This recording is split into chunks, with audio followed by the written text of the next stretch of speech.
जय मसी यहाँहरू सबैजनालाई यहाँहरूको प्रार्थना र सहयोगको लागि धन्यवाद।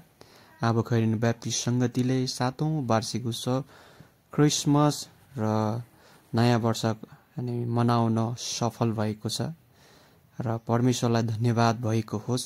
आज यो मण्डली यसरी जसरी मत्ती 16:18 भने चाहिँ म मेरो मण्डली यस चट्टानमाथि स्थापित गर्नेछु र नरकको ढोकाहरू त्यसमाथि विजय हुने छैनन्। यो मण्डली परमेश्वरले स्थापना गर्नुभएको यो मण्डलीको संस्थापक र मण्डलीको जग चाहिँ येशू ख्रीष्ट हुनुहुन्छ।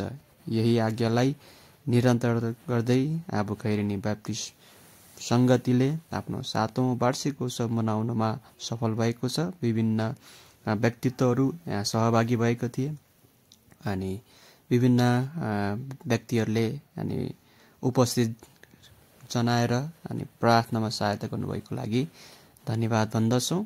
विशेष गरेर पोखरा ब्याप्टिस्ट चर्चका पास्टर रेभरेन्ड केपी त्रिपाठीज्यू अनि पास्टर बाबुराम गिरिज्यू र आबो खैरेनी ख्रिस्टे समाजका पदाधिकारीहरू पास्टर अनि अगुवाजनज्यूहरू अनि आफन्तहरू सबैजनाको उपस्थितिमा र भेडी फार्म ब्याप्टिस्ट मण्डलीको अगुवाजनाको उपस्थितिमा यो उत्सव मनाउन सफल भएको छ।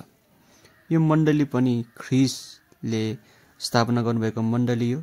जसरी मत्तीको 28:20 यसरी लेखिएको छ, मैले तिमीहरूलाई आज्ञा गरेका सबै कुरा पालन गर्न तिनीहरूलाई सिकाऊ, हेर युगको अन्त्यसम्म सधैँ तिमीहरूका साथमा छु। येशूले प्रतिज्ञा गर्नुभए अनुसार मण्डलीले आफ्नो जिम्मेवारी निभाउँदै आएर यो 7औं वर्ष मनाउन सफल भएकोमा सम्पूर्ण परिवारलाई धेरै धेरै बधाई छ।